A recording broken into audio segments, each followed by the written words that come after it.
Il y a des penseurs qui remettent le monde à l'endroit en nous montrant que c'est notre propre regard qui est de travers. Et notre invité du jour en fait partie. Il ne pense pas pour penser, il pense pour vivre, pour faire rayonner l'esprit au cœur de la matière et pour rappeler que la conscience n'est pas un phénomène secondaire, mais l'élément central de nos vies.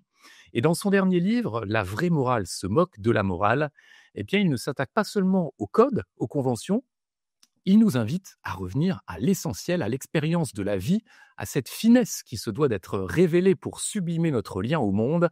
La voix du cœur et la finesse de l'esprit, c'est ce que nous allons explorer ensemble aujourd'hui avec le philosophe Bertrand Vergely. Et vous allez voir, ce sera l'occasion pour nous de créer des ponts avec d'autres époques, puisque les philosophes grecs présocratiques, mais aussi Bergson, Spinoza, Kant et bien d'autres, prônaient eux aussi, quelque part en leur temps, une morale en accord avec les lois de l'univers.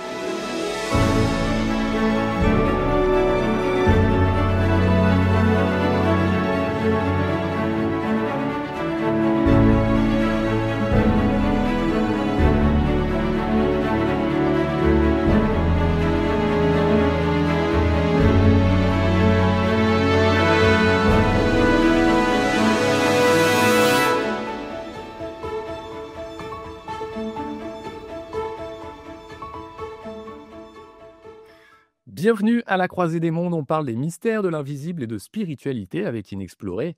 Et aujourd'hui, on va aller, encore une fois, au-delà des apparences et même au-delà des règles toutes faites. Avec notre invité, on va voir qu'il existe une autre voie, plus vivante, plus libre, plus incarnée que la simple morale de l'obéissance. Bienvenue dans ce nouveau podcast, on est ensemble pour une petite heure. Je suis Sébastien Lydie, cofondateur et directeur d'Inexploré. Et j'ai la grande joie d'accueillir aujourd'hui le philosophe Bertrand Vergely. Bonjour Bertrand. Bonjour, cher Sébastien. Alors on connaît toutes et tous magnifique citation de Pascal, le cœur a ses raisons que la raison ignore. Et j'ai l'impression que pour vous, la société, la science, l'enseignement, beaucoup de monde a perdu cette sagesse qui pense avec le cœur. Pour démarrer, parlez-nous de ce constat que vous faites de notre temps, de notre civilisation et du monde d'aujourd'hui. Alors, il y a beaucoup de choses dans les questions que vous posez. Est-ce qu'on a perdu le sens de l'intériorité? Non. Quelle est aujourd'hui l'attitude de notre société à l'égard de ce que l'on appelle la morale? Ça, c'est autre chose. Je vais commencer directement par la deuxième question que vous posez, c'est-à-dire l'attitude de notre monde. Je pense que nous sommes formatés, langage à la mode, par toute une idéologie qui, depuis des années, nous explique que la morale, c'est un ensemble de lois édictées par la société et qui ne voit la morale que sous un angle politique. C'est-à-dire que quand les lois morales ne nous arrangent pas, on les trouve terriblement conservatrices, et quand à un moment elles nous arrangent, nous les trouvons très progressistes. Alors, je pense, si vous voulez, que cette vision des choses purement sociales est totalement à l'opposé de ce qui se passe à l'intérieur de la véritable morale. Je crois que la véritable morale nous est enseignée de l'intérieur par notre vie, qui exprime la vie au sens fort et qui parle à travers notre conscience. Et nous sentons si un certain nombre de choses sont justes ou pas, si elles sont en accord avec nous, si elles nous maintiennent en harmonie. Ce n'est pas parce que quelque chose est subjectif que c'est arbitraire. Quand quelque chose est subjectif, c'est que souvent c'est quelque chose de très harmonieux qui parle à notre harmonie personnelle. Alors aujourd'hui, c'est la deuxième question que vous posez. En fait, c'était la première que vous posiez. Est-ce que notre monde, quelle est l'attitude de notre monde à l'égard de tout ça? J'ai l'impression que notre monde ne sait pas, il est ignorant. On n'a pas l'habitude de lui parler ce langage.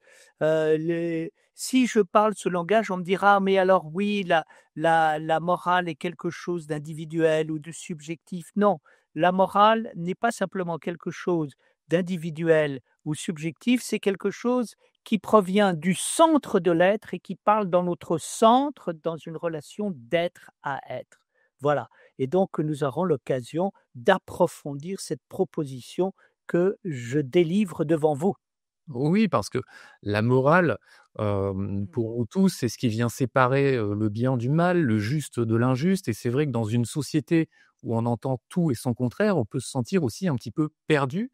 Qu'est-ce qui distingue justement selon vous, une entité avec une morale vivante, hein, ce que vous défendez, de ce qu'on peut appeler, une morale de l'obéissance ou, un donneur de leçons, qui parfois est plus dénué de sens? Quelle est votre Alors, il y différence? a encore une fois beaucoup de choses dans ce que vous dites. Personnellement, l'obéissance, je trouve ça remarquable parce que je reviens à la signification première du terme obéissance qui veut dire écouter ce qui vient d'en haut. Deuxièmement, je pense que la véritable morale n'est pas quelque chose qui, nous donne des repères par rapport au bien et au mal et en nous demandant de nous soumettre au bien et de ne pas obéir au mal, parce que cette attitude me paraît une attitude passive. En revanche, la véritable morale, c'est quelque chose qui nous invite à vivre et à nous réveiller de notre torpeur. Est-ce que nous sommes véritablement actifs, présents à nous-mêmes quand nous vivons? Et je pense que la véritable morale est celle qui nous dit, avant de parler du bien et du mal, d'abord tu te réveilles, tu deviens présent à toi-même et à partir de cette présence, eh bien là, nous avons un vrai jugement pour pouvoir, conduire nos existences. C'est-à-dire, il y a des existences qui sont pleines, vivantes, présentes à elles-mêmes et il y en a d'autres qui ne le sont pas. Et donc je pense que l'expérience de la morale nous invite à nous réveiller par rapport à notre monde endormi. Parce que c'est assez facile d'avoir des règles, d'obéir aux règles et dire: «Je suis moral parce que j'obéis aux règles». Non, je suis moral parce que je rentre à l'intérieur de moi-même et que continuellement je me réforme moi-même parce que ma conscience m'invite à me réveiller, à me redresser, à m'avancer, à aller de l'avant de continuellement. Voilà, c'est ce que je pense et qui est tout à fait original, tout à fait extraordinaire de la part de Pascal. Pourquoi? Parce que nous sommes habitués à avoir des morales qui nous parlent de loi, qui nous parlent de la morale sur un plan politique par rapport à la société et tout d'un coup, Pascal nous dit que la morale n'est pas une affaire de loi au sens politique et extérieur, mais une affaire de finesse du cœur, hein, qui fait que je sens les choses et je sens si je suis juste ou pas. C'est ce qui vous a motivé à écrire ce livre? Vous parlez de d'un besoin de se réveiller quelque part. On vit dans une société qui effectivement est très normative et qui peut avoir tendance à nous déresponsabiliser. Qu'est-ce qui vous a motivé profondément à écrire ce nouveau livre, La vraie morale se moque de la morale? Alors c'est, une expérience qui est liée à une rencontre. J'ai des amis qui font partie d'une association philosophique et qui m'ont demandé, un jour de leur parler des vertus et je me suis penché sur les vertus et j'ai trouvé que j'avais beaucoup à apprendre. Je croyais savoir ce qu'étaient les vertus, je croyais avoir compris ce qu'elles étaient et grâce à leur invitation à m'exprimer là-dessus, eh bien, trouvais la nécessité d'approfondir cette chose. Et puis, deuxième chose très simple, mon éditeur, Guy Trédaniel, qui est vraiment, un grand éditeur que j'apprécie beaucoup, je savais que j'allais devoir le rencontrer, qu'il allait me dire, «Est-ce que tu as des projets?» et on a l'habitude de se tutoyer et je me suis dit: «J'aimerais pas arriver les mains vides, je sens qu'il y a quelque chose à faire sur les vertus» et donc voilà, je lui ai proposé cela et il a dit banco et je me suis mis au travail et je ne regrette pas du tout parce que ça m'a totalement transformé. Au départ, je croyais savoir, comme tout le monde, ce qu'était la morale et tout. Eh bien, je me suis rendu compte que j'avais tout à apprendre et écrire m'a permis d'apprendre. Je n'ai pas appris pour écrire, j'ai écrit pour apprendre. J'adore apprendre et l'écriture me fait apprendre. Voilà, donc c'est la raison pour laquelle et tout d'un coup, jamais j'aurais pensé véritablement que, la morale venait du cœur et n'était pas était complètement différente de la morale juridique et politique dans laquelle nous sommes et vous avez raison de dire, même si nous sommes dans un monde qui entend ne rien normer, quand il entend ne rien normer, il norme encore en faisant de l'absence de normes la norme. Voilà. Donc effectivement, je suis, voilà, donc c'est ce qui m'a amené à écrire ce livre. Et justement, qu'est-ce que vous avez appris alors sur les vertus? Vous dites que ça a profondément changé votre regard. Oui. Qu'est-ce qu'on a loupé quand on est peut-être passé à côté de la profondeur de la morale et des vertus? Alors d'abord, ça ce qui m'a appris, à cette occasion, c'est quelque chose que j'aime bien dire, c'est ce que c'était que l'éthique fondamentale. Vous savez, on entend souvent parler de l'éthique, des valeurs, de la morale. Alors, on veut pas entendre parler de morale et quand on entend parler de l'éthique, on parle, je ne sais pas quoi, des bonnes règles, des règles pratiques, qui peuvent, permettre d'orienter nos comportements, nos actions. En fait, ce que j'ai entendu, c'est la parole suivante, c'est que, la morale ne consiste pas à parler de morale, mais à être la morale même. C'est ce qu'on appelle l'éthique et je rejoins ici les philosophes de l'Antiquité qui étaient l'éthique même par leur manière d'être. Voilà. Donc ça m'a appris cela et ça m'a appris aussi la nécessité de penser les choses d'une toute autre manière. C'est pour ça que j'ai commencé cet ouvrage en disant qu'il y a 2 morales et il y a une morale courante qui est sociale, puis il y a une autre manière de voir les choses qui vient totalement de l'intérieur et qui fait que je n'attends pas d'avoir un gendarme, qui me fixe des règles pour en avoir, je les écoute de l'intérieur de moi-même. Voilà, donc ça, c'est et puis d'autre part, ce que j'ai aimé, c'est revisiter, eh bien, les vertus et en reprenant ici, les vertus, qui sont les grandes vertus qu'on parle, on parle souvent des vertus morales et des vertus théologales et donc je suis revenu sur les vertus pour découvrir quelque chose de tout à fait étonnant, à savoir que les vertus, ça se passe dans notre corps, ça se passe dans nos sens. Vous savez, il y a cette parole, que l'on trouve dans les évangiles qui est magnifique et qui dit que ceux qui ont des oreilles pour entendre, entendent.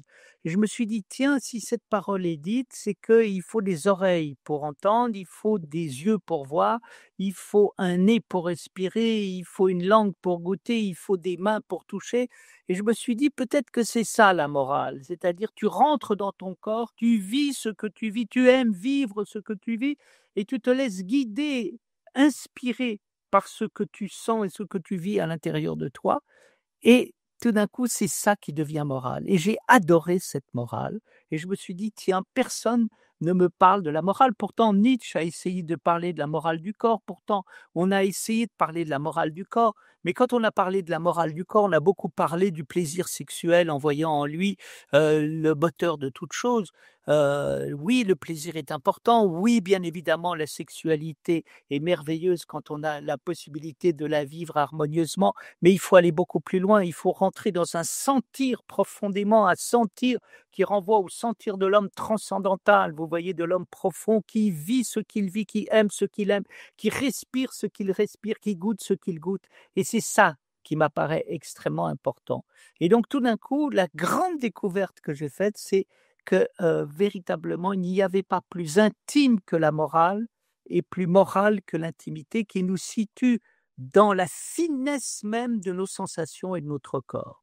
Voilà, ça a été là une grande leçon. Vous faisiez référence à la Grèce antique ou du moins aux philosophes, présocratiques, qui disaient en substance, penser, c'est être. Il y avait une véritable philosophie, incarnée à cette époque, du moins dans ces propos-là. Qu'est-ce que vous en retenez, vous? Ah totalement, vous savez, je pense que Nietzsche pensait que les seuls philosophes, véritables étaient les philosophes présocratiques. Pourquoi?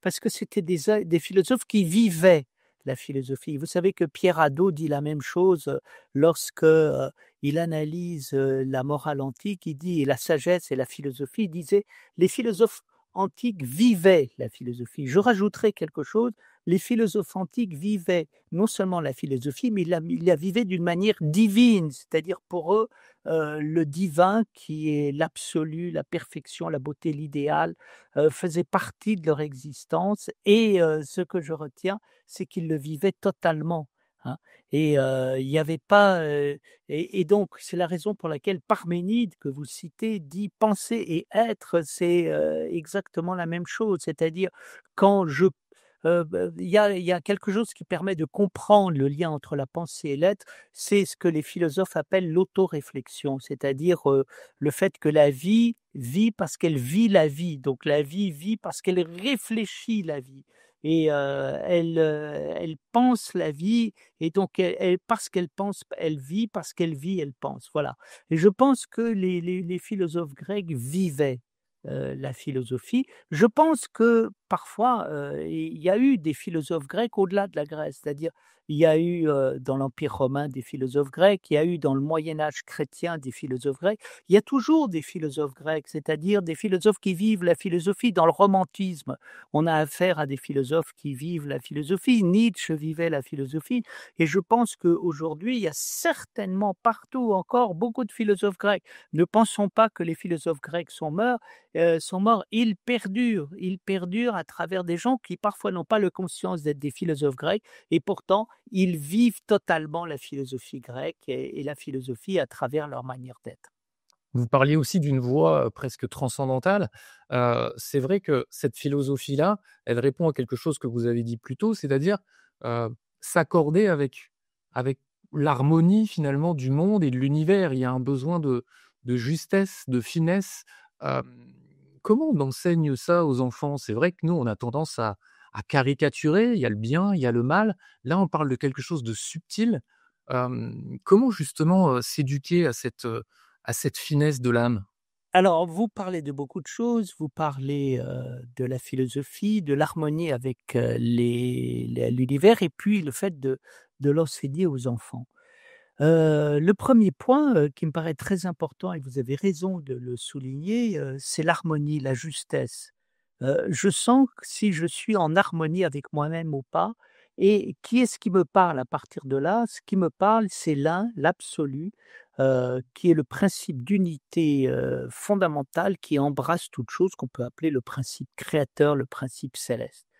Et donc les anciens vivaient avec ce principe céleste et nous, nous vivons aussi, nous sentons si nous sommes justes ou pas. Et d'autre part, nous apercevons que, au sens noble du terme, c'est ça qu'on peut appeler le bien. C'est-à-dire qu'est-ce qui est le bien? Le bien, c'est ce qui est vraiment conforme à ce qui est. Mais il y a une conformité qui est une conformité intérieure et pas simplement extérieure. Et donc, il nous faut apprendre à être en conformité profonde avec nous-mêmes. Et si nous sommes en conformité profonde avec nous-mêmes, alors là, nous rentrons en lien avec, la conformité qui se trouve à travers tout. Parce que nous sommes en accord avec nous-mêmes, nous sommes en accord avec l'univers et parce que nous sommes en accord avec l'univers, nous sommes en accord avec tout et je pense que, cette vision de l'unité, de l'accord profond qui existait chez les anciens, elle est toujours, manifeste dans notre monde. Nous aimons nous sentir bien, en accord avec nous-mêmes d'une manière juste quand nous nous levons le matin et nous vivons, à notre manière, aujourd'hui très moderne, des choses très anciennes. Alors comment l'enseigner aux enfants? Écoutez, il y a qu'une chose, pour enseigner, que ce soit aux enfants ou aux adultes, il faut dire ce qu'on aime. Il faut dire ce qui nous passionne. Il faut raconter en toute franchise les découvertes qu'on fait et je pense que si on dit à des petits enfants: «Ben voilà, écoute, je vais te raconter, la manière dont je vis, je vais te raconter ce que j'aime», mais vous allez voir, tout d'un coup, ils vont ouvrir les yeux, ils vont trouver ça très joli, ils vont eux-mêmes réagir en disant: «Ah ben alors voilà, moi je vois ça, je vis ça» et je pense, si vous voulez, que, la grande communauté humaine, tous âges confondus, mais également, finalement, par-delà les temps et les espaces, c'est une communauté de passion, d'amour, d'engagement, vous savez, quand on dit ce qu'on aime, on est compris par tous et on est compris partout et tout le temps. Donc voilà, je pense et si vous voulez, mais même je dirais que enseigner, c'est la même chose. Enseigner, c'est venir devant, ses élèves et dire: «Écoutez, je ne sais pas grand-chose, mais je vais vous dire ce que j'ai lu, je vais vous dire ce que j'ai compris, je vais vous dire ce que j'aime et puis, vous verrez si ça vous intéresse, vous le prenez». Bah, je trouve qu'il n'y a pas plus belle manière d'enseigner et moi personnellement, je n'ai jamais enseigné que ce que j'aimais et ce qui me passionnait. Quand je vous entends, j'essaie de voir justement, à quel point notre société s'est décalée quelque part de cette boussole-là et j'ai l'impression qu'on vit, dans une société du mental où les concepts, où les normes, sont devenues légion. Est-ce que c'est ça, justement notre problème? C'est de s'être, perdus dans quelque chose qui pense beaucoup mais qui n'est pas, incarné dans Alors, je pense que dans notre monde, il y a 2 mondes. Il y a le monde que vous décrivez et puis il y a un autre monde. Alors il est évident qu'il y a un monde qui tente à gouverner notre monde. C'est le monde figé des ceux qui se situent pas dans la vie, mais face à la vie. Ils ne se situent pas dans le monde, mais face au monde. Ils ne se situent pas dans l'humanité, mais face à l'humanité. Alors ils regardent le monde, ils regardent la vie, ils regardent, l'humanité et puis ils voient ce qui ne va pas. En général, ils ont tendance à ne se situer que par rapport à ce qui ne va pas et à se lamenter et puis éventuellement à poser la question: «Qu'est-ce qu'il faut faire?» En fait, ce qu'il faut faire quand on agit ainsi, on aboutit toujours à une dictature. C'est-à-dire, voilà ce qui va pas, il faudrait prendre le pouvoir et il faudrait par la force imposer ceci ou cela. Donc ça, c'est ce que vous appelez le mental et vous avez parfaitement raison de le dire.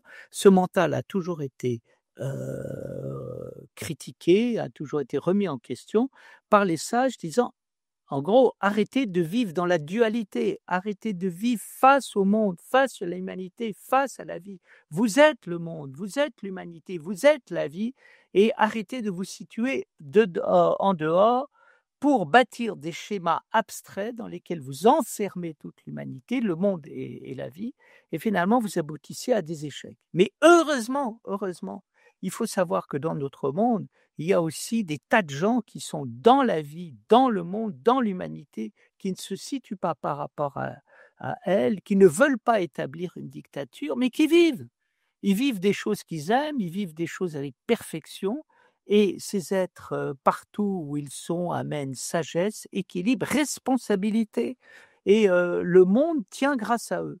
Donc, vous voyez, je pense que, nous avons dans le monde quelque chose qui crée le problème du monde, cette dualité. Heureusement, nous avons en même temps ce qui est capable d'y répondre, en reprenant la sagesse éternelle qui est de dire: «Tu arrêtes de te situer en face du monde, en train de plaquer des images toutes faites, mais tu reviens à l'intérieur de la réalité et une fois de plus, dis-nous ce que tu vis, dis-nous ce que tu es». Et n'oublie pas, le monde, c'est toi, l'humanité, c'est toi, la vie, c'est toi. Mmh. Et est-ce que justement on pourrait pas, nous objecter, une chose, dans cette discussion? C'est que, hem, bah, la société a besoin de limites, a besoin de normes, a besoin, voilà, de cadres pour éviter justement un certain nombre de problèmes, de dérives et c'est ce que nous dirait justement ce monde qu'on vient d'évoquer et qui se retrouve face, aux autres. Qu'est-ce que vous dites à cette réponse, qu'on entend bien politique, hein? C'est vrai que ça sonne très politique tout ça. Est-ce Alors oui. alors moi, je crois qu'il y a 2 politiques comme il y a 2 sociétés, si vous voulez. Vous avez, une société qui n'a pas grandi, qui ne s'est pas éveillée. Alors qu'est-ce qu'on appelle la société qui ne s'est pas éveillée?